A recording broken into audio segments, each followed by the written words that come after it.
Hi friends, welcome to Samria channel Big Boss Season 9 episode 8. அந்த எபிசோட்ல விஜய் சேதுபதி உள்ள வந்த உடனே பிக் பாஸ் ஹவுஸ்மேட்ஸ்க்குலாம் ஹாய் சொன்னாரு. அப்போ திவாகர் பாத்தீங்கன்னா ஐ லவ் யூ அப்படின்னு சொல்லிட்டு இருந்தாரு. சாட்டர்டே எபிசோட்லயே பாத்தீங்கன்னா திவாகர் ரொம்ப ஆர்வமா ஐ லவ் யூ சொல்லிட்டு இருந்தாரு. அப்பவே விஜய் சேதுபதி சொன்னாரு, எனக்கு எப்போ தோணுதோ நான் அப்ப ஐ லவ் யூ சொல்றேன் உங்களுக்கு அப்படின்னாரு. ஆனா விஜய் சேதுபதியும் சரி வேற வழி இல்ல, இனிமேலும் சொல்லலாம்னா இவர் சொல்லிக்கிட்டே இருப்பாருங்கிறதுனால அவரும் ஐ லவ் யூ சொல்லிட்டாரு. ஒரே திவாகருக்கு பயங்கர குஷியா போயிடுச்சு.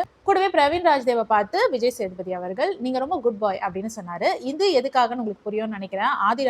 ஆதிரை வந்து மாஸ்க் போடாம இருக்கிறாங்க. ஆனா பிரவீன் ராஜ்தேவ் இன்னமும் அவரோட ஒயிட் யூனிஃபார்மா போட்டுக்கிட்டு இருக்காரு. கேப்டன்சி டாஸ்க்ல பிக் பாஸ் சொன்ன விஷயத்தை அவர் இன்ன வரைக்கும் கடைபிடிச்சிட்டு இருக்காரு. அப்படிங்கிற காரணத்தினால விஜய் சேதுபதி அவர்கள் அவரை பாராட்டினாரு. இந்த பக்கம் பாத்தீங்கன்னா ஆதிரை வந்து பீதியில இருக்காங்க. சோ இப்போ நம்மள வச்சு செய்ய போறாங்க அப்படின்னு வெயிட் பண்ணிட்டே இருந்தாங்க. சோ நானுமே நினைச்சேன் இப்ப நேரம் ஆதிரை மேட்டருக்கு தான் போறாங்க அப்படின்னு நினைச்சா அப்படியே டர்ன் எடுத்து வேற எங்கெங்கயோ போயிட்டாரு. ஆதிரை விஷயத்தை அந்த டைம்ல அட்ரஸ் பண்ணல. இந்த டீலக்ஸ் ஹவுஸ்மேட்ஸை பார்த்து விஜய் சேதுபதி அவர்கள் கேட்டாரு, உங்களுக்கு கொடுக்கப்பட்ட அதிகாரம் என்ன அப்படின்னு சொல்லிட்டு. அதுக்கு சுபிக்ஷா எழுந்து சொல்றாங்க, நாங்க வேலை பார்க்க கூடாது, பிக் பாஸ் ஹவுஸ்மேட்ஸை வேலை வாங்கணும், அது இல்லாம இந்த நாமினேஷன் ஃப்ரீ பாஸ்க்கு வந்து ஒரு 50% ஆஃப் கொடுத்துருக்காங்க எங்களோட டீமுக்கு அப்படின்னு சொல்றாங்க. தொடர்ந்து வியானாவும் எழுந்து இந்த பிக் பாஸ் ஹவுஸ்மேட்ஸ்லாம் வந்து சரியா ஒத்துழைக்கல, பஸ்ஸர் அடிச்சு கொஞ்ச நேரம் தூங்கலாம் அப்படின்னு நினைச்சா கூட வந்துட்டு இல்ல நீங்க எழுந்திருக்கணும்னு எங்களை எழுப்பி விட்டுறாங்க, எது சொன்னாலுமே வந்துட்டு அதை ஒழுங்கா கேட்க மாட்டேங்கிறாங்க, நான் வேலை செய்ய மாட்டேன் அப்படின்னு போய் உட்காந்துக்கிறாங்க. பார்வதியை தான் அவங்க மீன் பண்றாங்க. இதுல வினோத் வந்து ஒரு பாயிண்ட் சொன்னாருங்க, அவர் சூப்பரான ஒரு ஐடியா சொன்னாரு. அதாவது வந்து ஏன் வந்துட்டு நம்ம லேட்டா எழுந்திருச்சு டார்ச்சர் பண்ணோம், மாறுதலா வந்துட்டு சூப்பர் டீலக்ஸ் ஹவுஸ்மேட்ஸ் எல்லாம் சீக்கிரமா எழுந்து பிக் பாஸ் ஹவுஸ்மேட்ஸை எழுப்பி டார்ச்சர் பண்ணலாமே அப்படின்ற ஒரு சூப்பரான ஐடியா கொடுத்தாரு. இதுவும் நல்லா தானே இருக்கு அப்படின்னு யோசிச்சுட்டே இருக்கும்போது விஜய் சேதுபதி அவர்கள் கேட்டாரு, இந்த விஷயம் வந்து நீங்க இப்போ யோசிச்சீங்களா இல்ல முன்னாடியே யோசிச்ச விஷயமா அப்படின்னு கேட்டதுக்கு வினோத் சொன்னாரு, இல்ல இது நான் முன்னாடியே யோசிச்சேன் தான், ஆனா அதை இம்ப்ளிமெண்ட் பண்றதுக்கு நான் காலையில சீக்கிரம் எந்திரிக்கணும்ல, அதுவே என்னால முடியல அப்படின்னு சொன்னாரு. ஆக்சுவலி அது ரொம்ப நல்ல விஷயம். அட்லீஸ்ட் வந்து அவரோட டீம் மெம்பர்ஸ் கிட்ட வந்து அவர் டிஸ்கஸ் ஆகுது பண்ணிருக்கலாம், அதுவும் அவர் பண்ணல. சரி இல்லைன்னா வந்துட்டு இம்ப்ளிமெண்ட் பண்றதுக்கு என்ன பண்ணலாம்னு யோசிக்கவாது செஞ்சிருக்கலாம், அதுவும் அவர் பண்ணல. யாரா நீ இவ்வளவு டேலண்டட் ஆகுற? பண்ணியிருந்தாருன்னா செம மாசா இருந்திருக்கும். அடுத்து ஆரோரா எழுந்து சொல்றாங்க, இந்த பார்வதி வந்து கோஆபரேட்டே பண்ண மாட்டேங்கிறாங்க, எப்போ கூப்பிட்டாலும் வந்து மேக்கப் போடுறேன், இது பண்றேன் அது பண்றேன்னு தட்டி கழிக்கிறாங்க, வேலை செய்ய மாட்டேங்கிறாங்க அப்படின்னு டைரக்டாவே பார்வதி நேம சொல்லிட்டாங்க. அது இல்லாம வந்துட்டு இவங்க வேலை செய்யலைன்னா இவங்களுக்கு வந்து இன்னும் கடுமையான பனிஷ்மெண்ட் தரணும், அதுக்காக வந்து பிக் பாஸ் உங்களுக்கு அனுமதி தரணும் அப்படிங்கிற மாதிரி ஆரோரா கேட்டாங்க. அதுக்கு விஜய் சேதுபதி அவர்கள், நாங்க வந்து உங்களுக்கு டாஸ்க் தான் கொடுக்க முடியும், அது எப்படி பண்ணணும் நீங்க தான் டிசைட் பண்ணணும், நீங்க தான் புதுசா ஐடியாஸ் கொண்டு வரணுமே தவிர எல்லாத்தையும் நாங்க என்ன உங்களுக்கு எழுதியா கொடுப்போம், நாங்க டாஸ்க் தான் கொடுக்க முடியும், அது எப்படி இன்ட்ரெஸ்டிங்கா செய்யலாம்ன்றது வந்து உங்க கையில தான் இருக்கு அப்படிங்கிற மாதிரி சொல்றாரு. யோசிச்சு செய்யலாம், அமைதியா இரு. அடுத்து கமருதி நீங்க பாத்தீங்கன்னா கொஞ்சம் ஸ்கோர் பண்ணணும்னு நினைச்சாரோ என்னமோ தெரியல, எழுந்து நின்று ரொம்ப நல்ல பையன் மாதிரி பேசினாரு. அதாவது ஒருத்தர் 2 பேர் செய்யற தப்புக்காக எதுக்காக எல்லா ஹவுஸ்மேட்ஸையும் நாங்க பனிஷ் பண்ணணும், அதனால நாங்க யாருமே வந்துட்டு லேட்டா எழுந்திருக்கல, எல்லாருமே வந்து டைமுக்கு எழுந்துட்டோம் அப்படின்ற மாதிரி சொன்னாங்க. உடனே விஜய் சேதுபதி அவர்களும் கை தட்டினாரு, ஓ சூப்பரான விஷயம் சொல்லிட்டாரு போல இருக்கு அப்படின்னு நினைச்சா கடைசியில கலாய்க்கிறதுக்காக தட்டிருக்காரு. சேதுபதி வந்து கிரௌட பார்த்து கேட்கிறாரு, அவர் சொன்னது நீங்க கேட்டீங்களா, ரொம்ப நல்லவரை நம்ம உள்ள அனுப்பிட்டோம் போல இருக்கு, இவ்வளவு நல்லவரா இருக்காரு அப்படின்ற மாதிரி விஜய் சேதுபதி அவர்கள் கமருதினை கலாய்ச்சி உட்கார வச்சிட்டாரு. பிரவீன் காந்தி எழுந்தாரு, எல்லாரும் பண்ண காமெடி பத்தாதுன்னு இப்ப அவர் பேச ஆரம்பிச்சாரு. அவர் என்ன சொல்றாருன்னா, இந்த தலை டாஸ்க் வந்த பிறகுதான் எங்களுக்கு இவ்வளவு பெரிய ரெஸ்பான்சிபிலிட்டி இருக்கா, இவ்வளவு பெரிய ஜட்ஜிங் பவர் இருக்கா அப்படின்றதே எங்களுக்கு தெரிய வந்தது அப்படின்னு சொல்றாரு. அப்போ விஜய் சேதுபதி அவர்கள் வந்து, நீங்க அவ்வளோலாம் பெருசா நினைச்சுக்க வேணாம், உங்களுக்கு கொடுக்கப்பட்டது வந்து பதவியெல்லாம் கிடையாது, நீங்க ரொம்ப வெட்டியா இருக்கீங்க, சூப்பர் டீலக்ஸ் ஹவுஸ்மேட்ஸ் வந்து வெட்டியா இருக்கீங்க, வேலை எதுவுமே செய்ய மாட்டீங்க, அதனால உங்களுக்கு ஏதாவது வேலை கொடுக்கணும்ன்றதுனால உங்களை ஜட்ஜஸ் ஆக்குனாங்களே தவிர அது ஒன்றும் பெரிய பொறுப்போ இல்ல பதவியோ உங்களுக்கு கிடையாது அப்படின்னு சொல்லிட்டு நீங்க உட்காருங்கன்ட்டு பிரவீன் காந்தியையும் ஆஃப் பண்ணி உட்கார வச்சிட்டாரு. விக்கல்ஸ் விக்ரம் வந்து ஒரு சூப்பரான பாயிண்ட் சொன்னாரு, அதாவது நாங்க ஷோ இன்ட்ரெஸ்ட் ஆக்குறதுக்காக அவங்க கிட்ட போய் ரிக்வெஸ்ட் பண்ணோம், அதாவது சூப்பர் டீலக்ஸ் ஹவுஸ்மேட்ஸ் கிட்ட போயிட்டு டிமாண்ட் வச்சோம், நாங்க பாட்டு பாட வரைக்கும் நீங்க சாப்பிடணும் அப்படின்னு சொல்லிட்டு. அதை அவங்க கேட்காம அவங்க வந்துட்டு நீங்க எங்களை வந்து ரூல் பண்ண பாக்குறீங்களா, நீங்க எப்படி டிமாண்ட்னு சொல்லலாம்,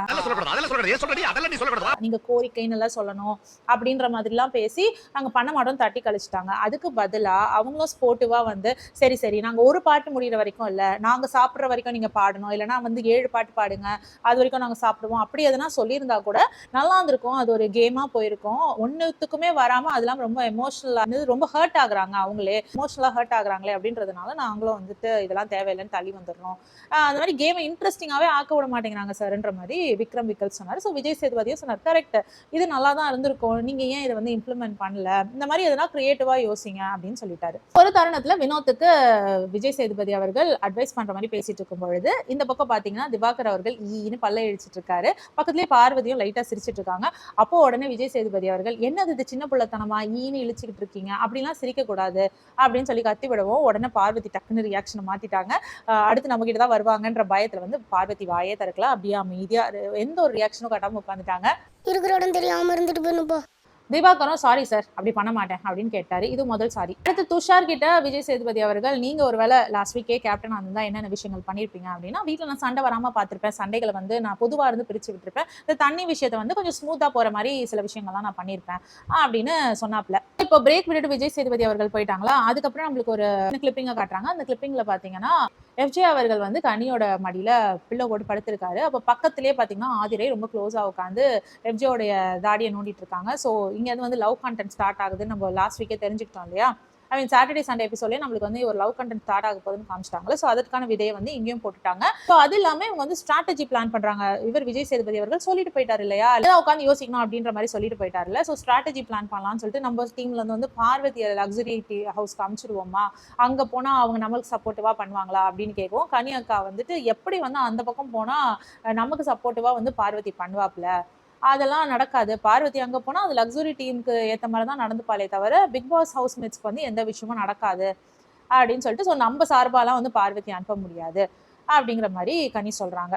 முக்கியமான இன்ஃபர்மேஷன் என்னன்னா, ஆதிரை வந்து பூர்ணிமாவோட சிஸ்டருங்கிறாங்க, பூர்ணிமாவோட ஃப்ரெண்டுங்கிறாங்க. சோஷியல் மீடியால நிறைய விஷயங்கள் பரவிக்கிட்டு வருது. ஆனா பூர்ணிமா மூலமா தான் ஆதிரை உள்ள வந்திருக்காங்கன்றது மட்டும் தெரியுது. ஸோ ஆதிரை வந்து பூர்ணிமா பண்ண எல்லா விஷயங்களையும் பண்ண ட்ரை பண்ற மாதிரி தான் இருக்கு. முக்கியமா அந்த மடியில படுக்கிற பாயிண்ட் இருக்கு பாத்தீங்களா, நிக்சன் மடியிலேயே படுத்திருப்பாங்க. அதே மாதிரி ஆதிரை பாத்தீங்கன்னா எஃப்ஜே மடியிலையும், எஃப்ஜேவை வந்துட்டு ஆதிரை மடியிலையும் மாற்றி மாற்றி படுத்துக்கிறாங்க. நெக்ஸ்ட் விஜய் சேதுபதி அவர்கள் கண்டஸ்டன்ஸ்க்குலாம் வந்து ஒரு டாஸ்க் தராரு. என்ன டாஸ்க்னா வந்துட்டு யாருக்கு ஃபாலோவர்ஸ் அதிகமாயிருப்பாங்க, யாருக்கு வந்து ஹேட்டர்ஸ் அதிகமாயிருப்பாங்க அப்படின்னு சொல்லுங்கன்னு சொன்னதுக்கு அதுல ஏகப்பட்ட பேர் வந்து சொன்ன ஒரே பேர் வந்து திவாகர். ஏன்னா திவாகரை வந்துட்டு அதுக்கு காரணமா கொடுத்ததும் பாத்தீங்கன்னா, திவாகரை வந்து வாட்டர்மெலன் ஸ்டாரா பிடிக்காது, ஆனா திவாகர்ன்ற ஒரு நல்ல மனிதனை எங்களுக்கு பிடிக்கும் அப்படிங்கிற மாதிரி தான் நிறைய பேர் சொன்னாங்க. எஸ், நம்மளும் பார்க்கணும் இல்லையா, திவாகர் வந்து நல்ல மனது கொண்ட மனிதர் தான். ஆனா அவர் இந்த ஆக்டிங் பண்ணிட்டு அப்புறம் தற்பெருமை பேசிக்கிறாரு பாத்தீங்களா, அதெல்லாம் பார்க்கும்பொழுதுதான் கொஞ்சம் நம்மளுக்கு காண்டாகுது. மற்றபடி அவர் வந்து நல்ல மனிதரா தான் இருக்காரு அவர். ஆனா பெருமை பேசுறது மட்டும் நிப்பாட்டிட்டாருன்னா சூப்பரான பர்சன் அவர். இன்னொன்னு பாத்தீங்கன்னா, திவாகர் அவர்கள் வந்து கமருதனோட சண்டை போட்டுட்டு இருக்கும் போது அந்த விஷயத்த பார்வதி கிட்ட வந்து சொல்லும் பொழுது ரம்யா ஜோவியும் திவாகரையும் பார்த்து அவங்க பொண்ணு வயசுன்னு சொல்லிட்டாராம். ஸோ திவாகர் அதுக்கு ரொம்ப கோபமா பேசிட்டு இருந்தாரு. நானும் கமருதனும் கிட்டத்தட்ட ஒரே வயசு மாதிரி தான் இருக்கும், ஏன்னா ஒரு 88 பானா இருப்பான் அவன் அப்படின்னு சொல்லி கேட்கும் பொழுதுதான், என்னடா இவர் ரொம்ப சின்ன வயசு மாதிரி சொல்றாருன்ட்டு போய் பார்த்தா நிஜமாவே வந்து அவரும் 88 பான் தான், அவருக்கு வயசு 38 தான். ஸோ இப்போ சமீப காலமா திவாகர் அண்ட் கமருதனுக்கு தான் ரொம்ப மொட்டிக்குது. அதுலயும் வந்து கமருதன் பேசுற வார்த்தைகள்லாம் திவாகரை பத்தி ரொம்ப மோசம், ரொம்ப வஸ்ட்ன்னு சொல்லணும். அவர் ஹேண்டிகேப் பர்சன் எல்லாம் சொல்லி கிண்டல் பண்ணியிருக்காரு. ரொம்ப பாடி ஷேமிங், அவர் சொன்ன மாதிரி நிறைய பாடி ஷேம் பண்ணியிருக்காரு. இதெல்லாம் வந்து நம்மளுக்கு லைவ்ல காமிச்சதும் சரி, நிறைய விஷயங்கள் கட் பண்ணி காமிச்சிருக்காங்க. கமருதன் வந்து எல்லை மீறி தான் பேசுறாரு, மென்டல்னு சொல்றாரு, ரொம்ப மோசமான வார்த்தைகள் சொல்றாரு. ஆனா வந்து கமருதன் பக்கம் கேட்டா இதுக்கெல்லாம் காரணம் வந்து திவாகர் தான், திவாகர் வந்து என்ன ட்ரிகர் பண்ணி விட்டு போயிறாரு, ஸோ அதுக்கப்புறம் தான் நான் பேசுறேன் அப்படிங்கிற மாதிரி அவர் சொல்றாரு. என்னதான் ட்ரிகர் பண்ணி விட்டாலும் இவ்வளவு கேமரா முன்னாடி இருக்கும் அப்படின்றப்போ வார்த்தைகளை பார்த்து பேசணும். எந்த ஒரு சக மனிதனையும் பார்த்து தரக்குறைவா பேசுறது தவறு தானே. ஸோ அதை வந்து கமருதன் கண்டிப்பா மாத்திக்கணும். ஃபாலோவர்ஸ் இன்க்ரீஸ் அப்படிங்கிற இடத்துல வந்து நிறைய பேர் சொன்ன விஷயம் வந்து திவாகர் நேம் தான். அப்புறம் நிறைய ஹேட்டர்ஸ் வந்திருப்பாங்க அப்படின்னு சொன்னது பார்வதியை. அதுக்கு அடுத்ததா வந்தது பாத்தீங்கன்னா கமருதன் பேர் தான். கமருதன் தான் அந்த வீட்டுல வார்த்தைகளை ரொம்ப ஈஸியா விட்டுறாரு. முக்கியமா திவாகரோட சண்டை போடும் பொழுது அவர் வந்து ஹீட் ஆஃப் த மொமெண்ட்ல நிறைய தப்பு தப்பா பேசிடுறாரு அப்படிங்கறத எல்லா கண்டஸ்டன்ட்டுமே சொன்னாங்க. 1-2 பேர் வந்து கலை அவர்களுக்கு ஃபாலோவர்ஸ் இன்க்ரீஸ் ஆக வாய்ப்பு இருக்கு அப்படின்ற மாதிரி சொல்லியிருந்தாங்க. பார்வதி முக்கியமா குறிப்பா பாத்தீங்கன்னா சுபிக்ஷா வந்துட்டு சுபிக்ஷாக்கு ஃபாலோவர்ஸ் வந்து இன்க்ரீஸ் ஆக வாய்ப்பு இருக்கு அப்படின்னு சொல்லிட்டு இருந்தாங்க. அண்ட் ஹேட்டர் பார்த்தீங்கன்னா கெமிக்கு ஹேட்டர்ஸ் வந்து அதிகமாக இருப்பாங்க அப்படின்னு சொல்லிட்டு சொன்னாங்க. அதாவது கனி தான் வந்துட்டு பார்வதியோட நேமை எடுத்தாங்க ஹேட்டுக்கு. ஸோ அவங்க ஆரம்பிச்ச உடனே தொடர்ந்து எல்லாருமே வந்து பார்வதியை தான் சொல்லிட்டு இருந்தாங்க. துஷார்லாம் கூட வந்து பார்வதியை தான் சொல்லிட்டு இருந்தாங்க. துஷாருக்கு சொன்ன காரணம் பார்த்தீங்கன்னா, கேப்டன் ஆகிற வரைக்கும் அந்த கேப்டன்சி டாஸ்க்ல லாஸ்ட் 3 வர வரைக்கும் என்கிட்ட வந்து பேசினதே கிடையாது பார்வதி, ஆனா வந்துட்டு நான் கேப்டன் ஆக போறேன், இல்லைன்னா வந்து இந்த லாஸ்ட் 3ல இருக்கேன் அப்படின்னு தெரிஞ்ச உடனே என்கிட்ட ரொம்ப நல்லா பழக ஆரம்பிச்சாங்க. அதுக்கப்புறம் நான் தான் வரணும்னு ரொம்ப குதிச்சாங்க. ஸோ இதெல்லாம் பார்க்கறதுக்கு வந்து ரொம்ப ஃபேக்கா இருக்கு. ஒருவேளை அவங்க வந்துட்டு வேணும்ட்டே தேவைன்ற காரணத்தினால நம்ம கிட்ட பழகுறாங்களோ அப்படின்னு எனக்கு தோணுச்சு அப்படின்னு துஷார் சொன்னாரு. பரவாயில்லையே, இந்த மனுஷன் கூட கொஞ்சம் நல்லா அப்சர்வ் பண்ணியிருக்காரு அப்படின்னு தான் தோணுச்சு. முக்கியமா இதுல வந்து கலை வந்து ஒரு விஷயம் சொன்னாப்ல. கலையரசன் என்ன சொன்னார்னா, எஃப்ஜே அவர்களுக்கு வந்து ஃபாலோவர்ஸ் ஜாஸ்தியா இருப்பாங்கன்னு, ஹேட் வந்துட்டு கமருதனுக்கு வந்திருக்கும் அப்படின்னு சொன்னாரு. ஸோ கமருதனுக்கு ஹேட் வந்திருக்கும்னு சொல்லலாம். ஆனா அது எப்படி சொன்னார்னா, கமருதன் வந்து ஒரு ஹீரோ மெட்டீரியலாம். அவர் வந்து ரொம்ப நல்லா நடிக்கிறாரு, ரொம்ப நல்லா வந்து அவரை ப்ரெசென்ட் பண்ணிக்கிறாரு, ஆனாலும் அவருக்கு வந்து ஹேட் ஜாஸ்தியா இருக்கும் அப்படின்னு அவர் சொன்னாரு. இது என்னது இது, நல்லா இருக்காருன்றீங்க, ஹீரோ மெட்டீரியல்ன்றீங்க, ஆனாலும் வந்து அவருக்கு ஹேட் ஜாஸ்தியா இருக்கும் அப்படின்னு சொல்றாருன்னா இது என்ன அப்படின்றது புரியல. இதை பத்தி வந்து விஜய் சேதுபதி அவர்களும் கேட்கல கலையரசன் கிட்ட. ஆனா எஃப்ஜே விஷயத்துல அவர் சொன்னது என்னன்னா, நான் வந்து 1000 குரல்கள் கூட மனப்பாடம் பண்ணி உடனே டெலிவர் பண்ணிடுவேன், அடுத்த நாளே வந்து டெலிவர் பண்ணிடுவேன் ஸ்டேஜ்ல. ஆனா எஃப்ஜே வந்து ஆன் த ஸ்பாட்டே வந்துட்டு ஒரு பாட்டு எடுத்து பாடி பயங்கர டேலண்டடா இருக்காரு அப்படின்னு சொன்னாரு. ஸோ எஃப்ஜே பத்தி சொல்லும்பொழுது எஃப்ஜே பத்தி மட்டும் சொல்லலாம், ஆனா கலையரசன் தன்னோட பெருமையும் சேர்த்து சொன்னாரு. வெக்கமா இல்ல? ஸோ இதை வந்து டக்குன்னு பிடிச்சிட்டாரு விஜய் சேதுபதி அவர்கள். என்ன சொன்னீங்க, நீங்க 1000 திருக்குறள் கூட டக்குன்னு மனப்பாடம் பண்ணுவீங்களா, ஒரு 10 குறள் சொல்லுங்க பார்க்கலாம் அப்படின்னு டக்குன்னு கேட்ட உடனே கஷ்டப்பட்டு அவரும் 10 குறள் சொல்லிட்டாரு. சொன்ன பிறகும் விஜய் சேதுபதி அவர்கள் விடாம, நீங்க என்ன பண்றீங்க, டெய்லி ஒரு குறள் சொல்றீங்க, ஒரு குறள் எனக்காக கேமரா முன்னாடி சொல்லி அதுக்கான அர்த்தத்தையும் சொல்றீங்க அப்படிங்கிற மாதிரி ஒரு டாஸ்க் கொடுத்துட்டு போயிட்டாரு. வாயை வச்சு சும்மா இருந்திருக்கலாம் கலையரசு. ஊர் போய் சேர்ற வரைக்கும் மட்டும் வாயை கொடுக்காம போய் சேரணும். குறிப்பா எஃப்ஜே அவர்கள் திவாகர் பத்தி சொல்லிட்டு இருந்தாரு. அதாவது திவாகர் வந்து ஃபாலோவர்ஸ் அதிகமா ஆயிருக்க வாய்ப்பு இருக்கு. அவர் வந்து உள்ள வந்தப்ப சொன்னாரு, நான் என்னோட நெகட்டிவ் ஷேடை மாத்துறோம் அப்படின்னு சொன்ன உடனே திவாகர் சொன்னாரு, இல்ல சார் நான் அப்படிலாம் எதுவுமே சொல்லல அப்படின்னு சொல்லும் பொழுது விஜய் சேதுபதி அவர்கள் சொன்னாரு, கொஞ்சம் பொறுமையா இருங்க திவாகர், உங்களை பத்தி பாராட்டும் போது மட்டும் நல்லா வாங்கிக்கிறீங்களா, லாரியா வாங்கிக்கிறீங்களா, ஆனா உங்களை பத்தி தப்பா சொன்னா மட்டும் உடனே வந்துடுறீங்க, கொஞ்சம் புகழ்ச்சி எடுத்துக்கிற மாதிரி கொஞ்சம் நெகட்டிவ் ஃபீட்பேக்கையும் எடுத்துக்கோங்கன்ற மாதிரி ஒரு நல்ல செய்தியை சொன்னாரு திவாகருக்கு. உடனே எழுந்து திவாகர் சாரி சார் அப்படின்னு திரும்பி சொன்னாப்ல. உடனே விஜய் சேதுபதி அவர்கள் சொன்னாரு, சாரிலாம் தேவையில்லை, சாரி சொன்னா திருந்திடணும், நீங்க திருந்துறீங்களா, திருந்தாம திரும்ப செய்யறதுக்கு எதுக்காக சாரி சொல்றீங்க அப்படின்னு நல்லா கலாய்ச்சி உட்கார வச்சுட்டாரு திவாகரை. ரொம்ப சந்தோஷமா இருந்தது அதெல்லாம் பாக்குறதுக்கு. விஜய் சேதுபதி அவர்கள் அந்த டாஸ்கை முடிச்சுட்டு வெளியே போன கையோட பார்வதிக்கு வந்து விக்கல்ஸ் விக்ரம் வந்து ஒரு நல்ல ஃபீட்பேக் கொடுத்துட்டு இருக்காரு. அதாவது உங்களோட ஸ்ட்ரென்த் பாத்தீங்கன்னா உங்களோட பேச்சு தான். ஸோ அந்த பேச்சு தான் வந்து உங்களுக்கு அட்வான்டேஜ், அதே டைமுக்கு டிஸ்அட்வான்டேஜும் கூட. ஸோ பேசும்பொழுது எந்த இடத்துல என்ன பேசுகிறோம் அப்படின்றத பார்த்து பேசுங்க. ஸோ அது மட்டும் மாற்றினீங்கன்னா போதும், உங்கள் கேம் சூப்பராக இருக்கும்ன்ற மாதிரியான ஒரு நல்ல அட்வைஸை பார்வதிக்கு கொடுத்துட்டு இருந்தாங்க. பொம்பளைக்கு அடக்க இருக்கும், அகம்பாவ இருக்கக்கூடாது.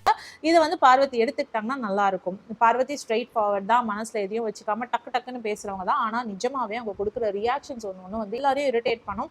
அவங்க என்ன நினைக்கிறாங்களோ அவங்க முகம் அப்படியே அதை காட்டுது. ரியாக்ஷன் வந்து நிறைய பேர் டக்குன்னு ரிசீவ் பண்ணிக்க முடியாது. அது கண்டிப்பா அடுத்தவங்களை ஹர்ட் பண்ணும் பொழுது இவங்கள மோசமா நினைக்க தான் தோணும். இப்போ வந்து விஜய் சேதுபதி வந்து எவிக்ஷன் கார்டோட வராரு. யார் எவிக்ட் ஆவான்னு கேட்டப்போ ஒரு 3 பேரோட பேர் வந்து ரொம்ப ஃப்ரீக்வெண்டா வந்தது. அந்த 3 பேர் வந்து கலையரசன், அப்சரா, அப்புறம் பிரவீன் காந்தி, இவங்க 3 பேரோட பேரும் வந்தது. ஆனா பிரவீன் காந்தி இந்த இடத்துல ரொம்ப கான்ஃபிடென்ட்டா இருந்தாப்புல, தான் வந்து போவே மாட்டோம் அப்படின்னு. ஏன்னா வந்துட்டு அடுத்த வாரம்ல வந்து நான் இது பண்ணணும் அது பண்ணணும் நிறைய விஷயங்கள் பேசிக்கிட்டு இருந்தாரு. ஆனா பாவம் கடைசியா வந்துட்டு நாமினேட் ஆனவங்க எல்லாம் ஒன்னா உட்காருங்கன்னு உட்கார வச்சுட்டு அந்த யாரு அதிகமா போவாங்கன்னு சொன்னாங்களோ அந்த 3 பேர்ல 2 பேரை சேவ் பண்றேன் அப்படின்னு சொல்லிட்டு அப்சராவையும் கலையும் முதல்ல சேவ் பண்ணிட்டாரு. ஸோ மிச்சம் இருந்தது பிரவீன் காந்தி தான். ஸோ அவங்க 2 பேரும் சேவ் பண்ண உடனே நம்ம எல்லாருக்கும் தெரிஞ்சு போச்சு பிரவீன் காந்தி தான் எவிக்ட் ஆக போறாருன்ட்டு. அதே மாதிரி பிரவீன் காந்தி தான் வந்து எவிக்டும் ஆனாரு. ஸோ பிரவீன் காந்தி போகும்பொழுது அதே மாதிரி பிக் பாஸ்க்குன்னு ஒரு ஃபார்மேட் இருக்கு இல்லையா, எல்லாரும் ஒன்று கூடி அவங்கள வழி அனுப்புவாங்க. அதே பண்ணலான்ட்டு எல்லா கண்டஸ்டன்ட்ஸும் வந்துட்டு அவர் கூடயே போனாங்க. அது வந்து அவருக்கு சுத்தமா பிடிக்கல. என் பின்னாடி வராதிங்க யாரும் அப்படின்ற மாதிரி சொல்லிட்டாரு. அப்புறம் திரும்பவும் வந்து சோஃபால உட்காந்துட்டாரு. அப்போ வந்து ஆரோரா வந்து சொல்றாங்க, நான் உங்ககிட்ட நிறைய விஷயங்கள் கத்துக்கிட்டேன்னு. அப்பவும் அவர் சொல்றாரு, நான் எந்த விஷயமும் கத்துக் கொடுக்கல, நான் வந்த நோக்கமே நிறைவேறல அப்படிங்கிற மாதிரி சொல்லிட்டு போயிட்டாரு. ஸோ அவர் வந்து எவிக்ட் ஆவார்னு அவர் நினைக்கவே இல்லை போல இருக்கு. அது அவரை வந்து ரொம்ப அஃபெண்ட் பண்ணுதுன்னு தான் நினைக்கிறேன்.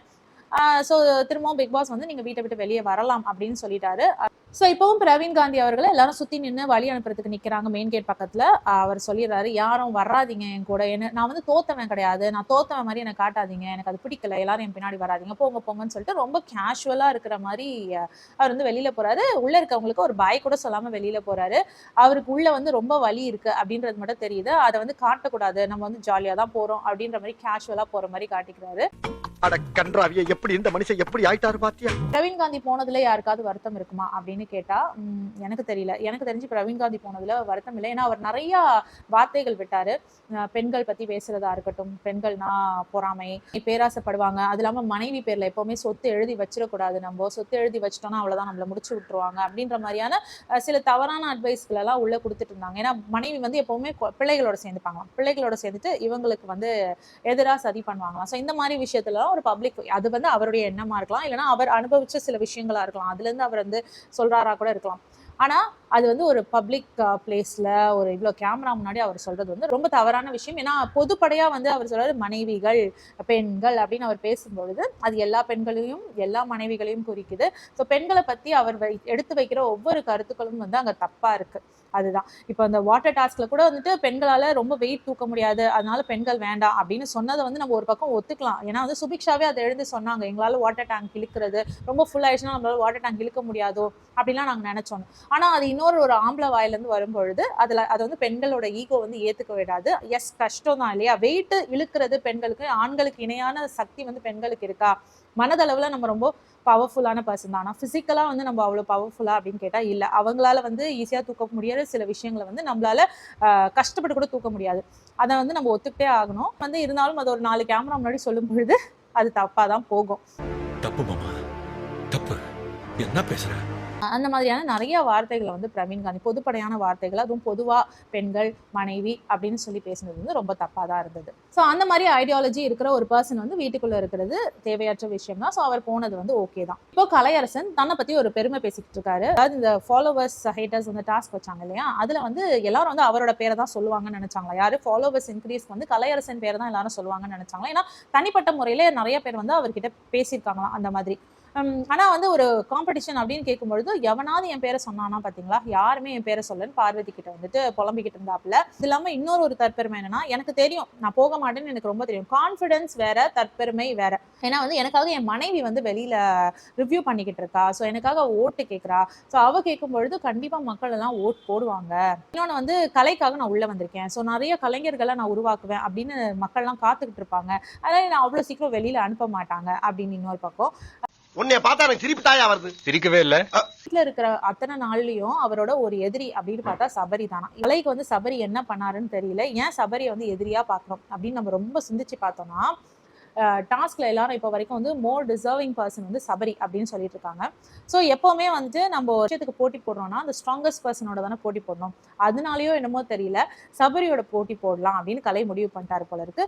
ஸோ எனக்கு இந்த வீட்டில் இருக்கிற ஒரே ஒரு எதிரி அப்படின்னு பார்த்தா சபரி தான் சொல்லிட்டு ஒரு ஓப்பன் ஸ்டேட்மெண்ட்டே கொடுக்குறாரு.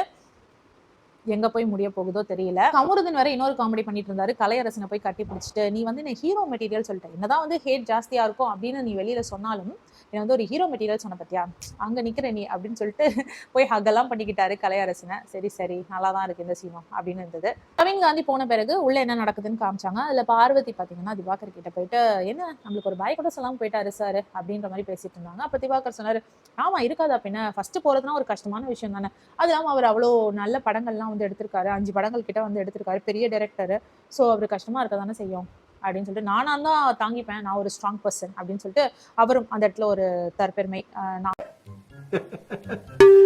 என்னடா என்ன பண்றது, ஃப்ரெண்டுன்னு கூட்டு சேர்ந்தாச்சு, ஒண்ணுமே பண்ண முடியாது. திவாகர் என்ன பேசினாலும் மண்டையாட்டி தான் ஆகணும், அதே மாதிரி கலையரசர் என்ன பேசினாலும் மண்டையாட்டி தான் ஆகணும். ஏன்னா இவங்க 3 பேரும் தான் வந்து ஒரு கூட்டாச்சு. கீழே வந்து பிரவீன் காந்தியை வந்து விஜய் சேதுபதி வெல்கம் பண்ணி, நம்ம திரும்ப வந்து ஹவுஸ் மேட்ச் எல்லாம் பாத்துருவோமா, நீங்க பாய் கூட சொல்ல மாட்டீங்க அப்படின்னு கேட்கவும், அவர் வந்து பிரவீன் காந்தி இல்ல அதெல்லாம் தேவையில்லை, நான் வெளியில வந்தா தானே, நான் வந்து இன்னும் கண்டஸ்டண்டா உள்ளதான் இருக்கேன், நான் அங்கேயும் இருப்பேன், நான் இங்கேயும் இருப்பேன், நான் எங்கேயும் இருப்பேன் அப்படின்னு சொல்லிட்டு என்னென்னமோ பேசுறாரு. என்ன ஆச்சு இவருக்கு, ஏன் இப்படி இருக்காங்க, ஏன் எல்லா கண்டஸ்டன்ட்டும் இப்படியே இருக்காங்கங்க, ஒண்ணுமே புரியல. என்னங்க எனக்கு ஒண்ணுமே புரியல. அதுதானப்பா எனக்கும் புரியல. நந்தினி என்னன்னா அப்படி கத்திட்டு போயிட்டாங்க. இவர் வந்து தூணிலும் இருப்பேன் துரும்பிலும் இருப்பேன் அப்படின்னு சொல்றது இல்லாம எல்லா மனிதர்களும் அப்படிதான், எல்லா இடத்துலயும் இருப்போம். நான் வந்து வெளியில வந்தா தானே நான் உங்களுக்கு பாய் சொல்றதுக்கு, நான் வெளியிலேயே வரலையே, நான் உள்ளதானே இருக்கேன் அப்படின்னு சொல்லிட்டு பேச நம்மளுக்கே வந்து மண்டை காயுது. என்ன பேசுறாரு இவர் அப்படின்ற மாதிரிதான் நம்மளுக்கு மண்டை குழம்பிச்சு. விஜய் சேதுபதி அவர்களுக்கும் அப்படியேதான் குழம்பிச்சு. இருந்தாலும் வந்து நம்ம உள்ள போய் பாத்துருவோம் அப்படின்ட்டு வலுக்கட்டாயமா பிக் பாஸ் வீட்டுக்குள்ள கேமராவை ஆன் பண்ணி விட்டாங்க. நீங்க பாய் சொல்லுங்க அப்படின்னு சொல்லவும் பிரவீன் காந்தி அவர்கள், நான் ஏன் சார் பாய் சொல்லணும், நான் தான் உள்ள இருக்கேனே சார் அப்படின்னு சொல்லவும் கண்டஸ்டன்ஸ்லாம் மண்டையை பிச்சுக்காத போறதான், சரி நீங்களாவது பாய் சொல்லி அவரை வழி அனுப்புங்கன்னு சொல்லிட்டு ஹவுஸ்மேட்ஸ் எல்லாரையும் விஜய் சேதுபதி அவர்கள் பிரவீன் காந்திக்கு பாய் சொல்ல சொன்னாரு. ஸோ அவங்க பாய் சொல்லவும் இவரும் வந்து பாய் காட் பிளஸ் அப்படின்னு சொல்லி முடிச்சிட்டாரு. அப்படியே வந்து அவரை வழி அனுப்பி விஜய் சேதுபதி அவர்கள் அனுப்பி வச்சிட்டாரு. ஃபர்ஸ்ட் எவிக்ஷன் நடந்து முடிஞ்சிருச்சு. திரும்பவும் பிக் பாஸ் வீட்டுக்குள்ள வந்த விஜய் சேதுபதி அவர்கள் சபரி, கமருதீன் இவங்க 2 பேரையும் வந்து நீங்க 2 பேர் வெளியில போயிட்டு வாங்க கொஞ்ச நேரம் அப்படின்னு சொல்லி சொன்னாரு. நீங்க 2 பேர் மட்டும் வெளியே போயிட்டு வாங்க அப்படின்னு சொல்லி சொன்னாரு. அண்ட் நீங்க உங்களுக்கு போர் அடிக்கும்னு நினைச்சீங்கன்னா இன்னொரு பர்சனையும் கூட்டிட்டு போங்க அப்படின்னு சொல்லுவோம். எஃப்ஜேவா அப்படின்னு சொல்லிட்டு எஃப்ஜேவையும் கூட்டிட்டு வெளியில போறாங்க. ஸோ வெளியில அவங்களாம் பாட்டு பாடிட்டு இருக்காங்க. திரும்பவும் கொஞ்ச நேரத்திலேயே உள்ள கூப்பிட்டுட்டாங்க. உள்ள கூப்பிட்டப்போ விஜய் சேதுபதி அவர்கள் கேட்டாரு, பாத்தீங்களா வெளியில வந்து உங்களுக்கு ஒரு சர்ப்ரைஸ் இருந்தது, அது கவனிச்சிங்களா அப்படின்னு சொன்ன உடனே அப்போதான் வந்து சபரி ரியலைஸ் பண்றாரு, ஐயோ ஆமாங்க வாட்டர் டேங்கே இல்லை அப்படின்ட்டு ஊனி எல்லாரும் ஆர்ப்பரிக்கிறாங்க. பின்ன ஒரு வாரமா கக்கூஸ்ல கூட தண்ணி விடல. இப்போ வந்து அந்த தண்ணியை பார்க்கும்பொழுது கண்டிப்பா ஆனந்தமா தான் இருக்கும். நம்ம வீட்லயே வந்து இந்த மழை காலங்கள்லாம் வந்து ஃப்ளட் டைம்லலாம் வீட்டுல தண்ணி வராது பார்த்தீங்களா, அந்த ஒரு வாரம் நம்ம ரொம்ப கஷ்டப்படுவோம்ல. கீழே இருந்து தண்ணி எடுத்துட்டு வந்து வாட்டர் டேங்க் எல்லாம் மேலே தூக்கிட்டு வந்து அந்த கஷ்டங்கள்லாம் தான் எனக்கும் ஞாபகம் வந்தது. ஸோ அந்த கஷ்டம் எவ்வளோ கஷ்டமா இருக்கும். தண்ணி கிடைச்சாலுமே சொல்லி அது வந்து கரெக்டாக பைப்பில் வரலன்னா நம்மளுக்கு அது கஷ்டமா தானே இருக்கும். ஸோ ஒரு லக்ஸுரி ஹவுஸு, அந்த ஹவுஸ்ல எல்லாமே இருக்கு. ஆனா வந்து தண்ணியும் சாப்பாடும் சரியா இருக்காதுன்னா என்னத்துக்கு அந்த வீட்டில் இருக்கணும், என்ன ஆனந்தம் இருக்கு அந்த வீட்டில் இருக்கிறதுக்கு. ஸோ கஷ்டம் தான். இப்போ வந்து பார்த்தீங்கன்னா எல்லா டேப்லையும் தண்ணி வருது. ஹவுஸ்மேட்ஸ் எல்லாம் செம்ம ஹாப்பி. பாவம் இதை என்ஜாய் பண்ணுறதுக்கு பிரவீன் காந்தி அவர்கள் இல்லை, எவிக்ட் ஆகி போயிட்டார். விஜய் சேதுபதி அவர்கள் இனிமேலாவது சுத்தபத்தமாக இருங்க, இந்த வீட்டோட சுத்தத்துக்காக நாங்கள் தண்ணியை விடுறோம் அப்படின்னு சொன்னார். ரொம்ப மோசமாக வச்சுருந்துருப்பாங்க போல வீட்டை, அதனால இந்த வீட்டோட சுத்தத்துக்காக தண்ணியை விடுறோம்னு சொல்லி தண்ணியை விட்டுட்டாங்க. ஒரு வாரம் கழிச்சு பிக் பாஸ் வீட்டில் தண்ணி வந்திருக்கு. சரி என்னடா இப்படியே விட்டாங்க, இந்த ஆதிரை விஷயத்தெல்லாம் ஒன்றுமே கேட்கவே இல்லையே, ஆதிரை தூக்கி போட்டதோ இல்லை பார்வதி வந்து வேலை செய்ய மாட்டேன்னு சொன்னதோ எதுவுமே கேட்கலையே அப்படின்னு நினச்சிட்டு இருந்தா, சரி நான் ஆதிரை மட்டும் கண்டிக்கிறேன் அப்படின்ட்டு விஜய் சேதுபதி அவர்கள் ஆதிரை கிட்ட வந்து கேட்டாரு, ஆதிரை நீங்க வந்துட்டு பிக் பாஸையோ இல்ல வந்துட்டு பிக் பாஸ் கொடுக்குற டாஸ்கையோ வந்துட்டு விமர்சனம் பண்றதுனாலயோ இல்ல என்ன விமர்சனம் பண்றதுனால எதுவும் மாற போறது கிடையாது. கொடுக்குற டாஸ்க்கை நீங்க ஒழுங்கா பண்ணணும். இப்ப பாருங்க பிரவீன் ராஜ்தேவ் வந்துட்டு அவரோட கொடுக்கப்பட்ட அந்த யூனிஃபார்மை இன்னமும் போட்டுக்கிட்டு இருக்காரு. நீங்க கொஞ்சம் புத்தியோட வந்து யோசிச்சு பாத்தீங்கன்னாலே உங்களுக்கு புரியும் எவ்வளவு நாள் அந்த மாஸ்க் உங்களை போட சொல்லிட போறாங்க. அப்படி நீங்க போட்டுட்டு இருந்தாலும் வந்து அந்த ஷோக்கு சுவாரஸ்யமே இருக்காது. அதனால கண்டிப்பா வந்து உங்களை ஷோ முழுக்க போட சொல்ல மாட்டாங்க. அதனால கொடுக்குற விஷயத்த ஒழுங்கா பண்ணுங்க அப்படின்ற மாதிரி சொல்லிட்டு மாஸ்க் டைரக்டா போடுங்க இப்ப மாட்டுங்க அப்படின்லாம் அவர் சொல்லல. ஆனா இன்டைரக்டா என்ன சொன்னாருன்னா மாஸ்க் வீட்டுல தானே இருக்கு அப்படின்னு ஒரு கேள்வி கேட்டாரு. சரி ஓகே அப்படின்னு சொல்லிட்டு அவரும் கிளம்பிட்டாரு. அதுக்கப்புறமும் சரி இவ்வளோ திட்டாரே உடனே ஆதிரை போய் மாஸ்கை போட்டுருவாங்க அப்படின்னு பார்த்தா ஆதிரை கிட்ட திரும்பவும் கனி அக்கா உட்காந்து எக்ஸ்பிளைன் பண்ணிட்டு இருக்காங்க. இங்க பாருமா எவ்வளோ நாள் கொடுக்க போறாங்க, இன்னைக்கு போடு இப்போ போடு, நைட்டு திரும்ப தூங்க போற கழட்டி வச்சுட்டு தான் தூங்குவேன், திரும்பி காலைல எழுந்து போடு, அன்னைக்குமா நாளைக்கு மத்தியானத்துக்குள்ள வந்து எடுத்துரு அப்படின்னு சொல்லிடுவாங்க, நீ ஒன்றும் கவலைப்படாத கொஞ்ச நேரத்துக்கு தான் இருக்கும் அப்படின்னு சொல்லவும் சரின்னு ஆதிரை மனசே இல்லாம போய் அந்த மாஸ்க் எடுத்து மாட்டுறாங்க. மாட்டும் பொழுது சில ஒழுங்கா நிக்க மாட்டேங்குது சபரி, கீழே கீழே விழுது சபரி அப்படின்னு ஒரே குறை சொல்லிக்கிட்டே இருக்காங்க. ஸோ எவ்வளோ நேரத்துக்கு இந்த மாஸ்க்கை மாட்டிக்கிட்டு அவங்க உட்கார போறாங்கன்னு தெரியல. வேணா நான் பிடிச்சிக்கிட்டே இருக்கணுமாலாம் கேள்வி கேட்குறாங்க. பார்க்கலாம் இந்த மாஸ்க் விஷயம் எவ்வளோ தூரம் போகுதுன்னு சொல்லிட்டு. ஸோ இப்போ வந்து சாப்பாடு பரிமாற்றம் நடக்குது, டின்னர் சாப்பிட்றாங்க போல இருக்கு. அது வந்து ப்ரொடக்ஷன் டீம்ல தான் வந்திருக்கு. இப்போ உள்ள என்ன நடக்குதுன்னா எல்லாருக்குமே வந்து சாப்பாடு வரணும் அப்படிங்கிற காரணத்தினால ஒரு பவுல் எடுத்துட்டு வந்துட்டு சபரியை ஷேர் பண்ண சொல்றாங்க கனி. எல்லாருக்கும் வந்து ஒரு பவுல் ரைஸ் வைங்க, அப்போதான் எல்லாருக்குமே ஃபுட் வரும் அப்படின்ற மாதிரி. அப்போ பார்வதி தான் ஃபர்ஸ்ட் வராங்க. ஸோ பார்வதி என்ன பண்ணாங்க, நான் மட்டும் கொஞ்சமா எடுத்துக்கிறேன் அப்படின்ட்டு கரண்டியில் எடுக்க வராங்க. அப்போ சபரி சொல்றாரு, எல்லாருக்கும் பவுல்ல தான் கொடுக்குறோம், ஸோ நானும் உனக்கு பவுல்லே வைக்கிறேன் அப்படின்னு சொல்றாரு. இல்ல நான் கொஞ்சமா தான் எடுக்க போறேன், நான் கொஞ்சமா எடுத்துட்டு போயிடுறேன், என் அளவு கம்மி தான், அந்த பவுல்ல நீ கொடுக்கறத விட நான் கம்மியா தான் எடுப்பேன் அப்படின்னு சொல்றாங்க. அப்போ கனிலாம் சொல்றாங்க, rule is a rule, cup is a cup, யாரு வந்தாலும் வந்துட்டு இதுதான் ரூலு, கப்பில் தான் வாங்கணும் அப்படின்ற மாதிரி சொல்லவும் அவ்வளோதான் ரேஸ் ஆயிடுது பார்வதிக்கு. நான் வந்து எனக்கான அளவு எடுத்துட்டு போறேன்னு சொல்றேன், எதுக்கு அதுக்கு போய் இவ்வளோ பிரச்சனை பண்றீங்க அப்படின்னு சொல்லிட்டு அவங்க கொஞ்சம் பிரியாணி எடுத்துட்டு போயிட்டாங்க. திவாகர் அதுக்குள்ள உள்ள வந்துட்டு, என்னப்பா இப்படி பண்றீங்களே, ஒரு பொண்ணு சாப்பாடு எடுக்க வந்தா அதை விடாம இப்படி எல்லாம் சுத்து போட்டு திட்டுறீங்களே, ஒரு பிள்ளைய நிம்மதியா சாப்பிட கூட விட மாட்டேங்கிறீங்களே அப்படின்னு அவர் அங்க வாக்குவாதம் பண்ணிட்டு இருந்தாரு. அதே நேரத்துக்கு பாத்தீங்கன்னா பார்வதி அங்க உட்காந்து சூப்பரா சாப்பிட்டுட்டு இருந்தாங்க. திவாகர் தான் கடைசியில ஏதாவது சுத்து போட்டு கேள்வி கேட்டுட்டு இருந்தாங்க. ஸோ திவாகர் இந்த விஷயம் சொன்னார் இல்லையா, என்னப்பா ஒரு பொண்ணு சாப்பிட வந்தா அதை சாப்பிட விடாம பண்றீங்களே, இதெல்லாம் ரொம்ப மோசமான வேலைப்பான்னு சொன்ன உடனே சபரிக்கு ரொம்ப கோவம் வந்துருச்சு. ஏன்னா சபரி தான் வந்து அந்த கப்ல வந்து எல்லாருக்கும் ஃபுட் ஷேர் பண்ணிட்டு இருக்காரு. ஒரு கோமா போயிட்டு திரும்பி வந்து, நீங்க பேசுனது ரொம்ப தப்பு திவாகர், நீங்க அப்படி பேசக்கூடாது அப்படின்னு சொல்லிட்டு போறாரு. அப்படி போனவர் வந்து, நான் என்ன சாப்பாடு ஒழுங்கா கொடுக்க மாட்டேன்னு சொல்றேன்னா, சாப்பாடு எல்லாருக்கும் தானே தரேன், யார் வந்து சாப்பிடக்கூடாதுன்னு நினைப்பா, நீங்க எப்படி அந்த ஒரு வார்த்தையை சொல்லலாம் அப்படின்னு சொல்லிட்டு போயிட்டாரு. ஸோ அது ரொம்ப அவரை ஹர்ட் பண்ணிடுச்சு என்னமோ தெரியல. திரும்பவும் பார்வதி கிட்ட போயிட்டு அவர் பேசுறாரு, இங்க பாருங்க பார்வதி, நீங்க வந்துட்டு கேட்டிருந்தீங்கன்னா அந்த கப்ல பாதி ரைஸ் கூட நான் வச்சு கொடுத்துருப்பேன், நீங்க வந்து அது கேட்காம நீங்களே கரண்டி போட்டு எடுத்தது தப்பு. ஏன்னா எல்லாரும் வந்து இருக்காங்க இல்லையா, அது தப்பா தானே போகும், எல்லாருக்கும் ஒரு ரூல் தான், நம்மளுக்கும் அந்த ரூல் தானே அப்படின்னா உடனே பார்வதி விடாம இல்ல இது வந்து ப்ரொடக்ஷன்ல இருந்து வந்தது. ரேஷன் வீட்டில் இருக்க ரேஷன் வச்சு சமைக்கிறீங்களா, அதுக்கு ரூல்ஸ் போடுறீங்களா, நான் ஒத்துக்கிறேன். ப்ரொடக்ஷன்ல வந்து சாப்பாடுக்கும் எதுக்கு ரூல் போடுறீங்கன்னா, அதுக்கு சபரி சொல்றாரு, மத்தியானமும் ப்ரொடக்ஷன்ல இருந்து தான் வந்துச்சு, ஆனா உங்களுக்கு பிரியாணி கிடைக்கலன்னு கம்ப்ளைண்ட் பண்ணீங்கல்ல, ஸோ அந்த விஷயத்தை அவாய்ட் பண்றதுக்கு தான் நாங்க இந்த கப்பு மெத்தடை கொண்டு வந்தோம், எல்லாருக்கும் ஒரே அளவு கிடைக்கும் அப்படின்றதுக்காக தான் இந்த கப் மெத்தடை கொண்டு வந்தோம் அப்படின்னு சொல்லுவாங்க. இது பார்வதி சொல்லுவாங்க, அதை வச்சு நான் பிரச்சனையே பண்ணலையே, ஸோ நீங்க பிரச்சனை பண்ணலன்றதுனால இன்னைக்கு பிரச்சனை பண்ணிட்டீங்கன்னா என்ன பண்றது. பார்வதியோட பாயிண்ட் என்னன்னா, இதுக்கு முன்னாடி பார்வதிக்கு கப்பல அளவு வச்சு சாப்பாடு போட்டப்போ அது நிறைய சாப்பாடாயி அந்த சாப்பாடு கீழே கொட்டினாங்களாம். அப்போ எல்லாரும் பார்த்து இவங்களை கத்துனாங்களாம், அந்த மாதிரி எதுக்கு நான் திட்டு வாங்கணும், அதனால எனக்கு தேவையான அளவு எடுத்துக்கிறேன் அப்படின்றத தான் நான் அந்த பவுல்ல வைக்கிற சாப்பாடோட கம்மியான சாப்பாடு தான் எடுத்துட்டு போனேன், அதுக்கு போய் இப்படி சண்டை போடுறீங்களேன்றது தான் வந்து பார்வதியோட பாயிண்ட். அண்ட் அது ப்ரொடக்ஷன் சாப்பாடு, ரேஷன் சாப்பாடு கூட கிடையாது, அப்புறம் எதுக்காக என்னை வந்து ஸ்டாப் பண்றீங்க அப்படிங்கிறது தான் பார்வதியோட கேள்வி. இடத்துல வந்து சபரி ஒரு விஷயம் பண்ணாரு, எனக்கு வந்து இவ்வளோ நாள் வந்து சபரி வந்து கேமராக்காக ஒரு விஷயம் பண்றாரு அப்படின்னு தோணுனதே கிடையாது. இன்னைக்கு அவர் பண்ண விஷயம் வந்து கேமராக்காக பண்றாரோன்னு தோணுச்சு. அது என்னன்னா, சபரியும் பார்வதியும் உட்காந்து பேசிட்டு இருக்காங்க, அப்ப திவாகர் வராரு, திவாகர் வந்து உட்காந்து இவங்க கான்வர்சேஷன் பார்த்து சிரிச்சிட்டு இருக்காரு. அப்ப சபரி வந்து சொல்றாரு, திவாகர் நீங்க சொன்னது ரொம்ப தப்பான விஷயம், ஒருத்தர் சாப்பிட விடாம எல்லாரும் இப்படி சுத்து போட்டு அவங்களுக்கு கேள்வி கேட்பீங்களான்னு நீங்க சொன்னது வந்து தப்பான விஷயம், ஆனா நீங்க வந்து அது பார்வதிக்காக மட்டும் பண்ணிருக்க மாட்டீங்க, யாரா இருந்தாலும் அந்த இடத்துல நீங்க அப்படிதான் பேசியிருப்பீங்க அப்படின்னு ஒரு தேவையில்லாத ஒரு எக்ஸ்ட்ரா அட்டாச்மெண்ட் வார்த்தையை சொன்னாரு.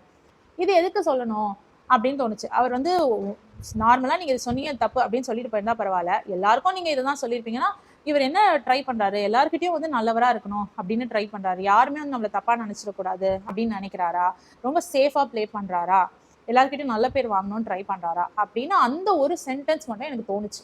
ஸோ இவ்வளோ நாள் வந்து சபரி மேலே எனக்கு பெருசாக டவுட் வந்ததில்ல, ஆனால் இந்த விஷயம் வந்து கேமராக்காக பண்ணுறாரோ அப்படின்னு தோணுச்சு. அண்ட் திரும்பவும் பார்வதி கிட்ட வந்து, ஏன்னா அந்த இடத்துல அவர் கோவப்பட்டாரு, ஸோ அந்த கோவத்தை வந்து நான் வேணும்ட்டே கோவப்படல, நீயும் நியாயமாக தான் பேசினேன், நானும் நியாயமாக தான் பேசினேன்னு பதிவு பண்ணுறதுக்காக பார்வதி கிட்ட வந்துட்டு அவரோட சைட் நியாயத்தை பேசிட்டு இருந்தாரோ அப்படின்னும் எனக்கு தோணுச்சு. ஸோ போக போக பார்க்கலாம். ஒருவேளை சபரி நடிக்கிறதா இருந்தால் ரொம்ப நாளைக்கு நடிக்க முடியாது, அவரோட ட்ரூ கலர் வந்து கண்டிப்பாக வெளியே வரும். ஸோ இதுதான் நேற்று ஷோவோட ஹைலைட்டே. பார்வதி வந்து எல்லாரும் குறை சொல்லிட்டு இருக்காங்க, ஆனால் பார்வதி இல்லைன்னா ஷோவே இல்லை அப்படின்ற மாதிரி தான் இருக்குது. உள்ளே வந்து ரொம்ப நல்ல கண்டஸ்டன்ட்னு யாரையுமே சொல்ல முடியாது. இப்போதைக்கு வந்து ஓரளவுக்கு கண்டென்ட் கொடுக்குறவங்க அப்படின்னு பார்த்தா ஒரு 2 பேர் தான், பார்வதியும் திவாகரையும் சொல்லலாம். அவங்களையும் தூக்கி வெளில போட்டால் உள்ள கண்டென்ட்டே இருக்காது.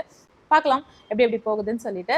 இந்த வாரம் நாமினேஷன்ல யார் யார் வருவா நீங்க நினைக்கிறீங்க கமெண்ட் செக்ஷன்ல சொல்லுங்க. வேற ஒரு வீடியோல திரும்பி மீட் பண்ணலாம். Until then, it's bye from Javima. Take care.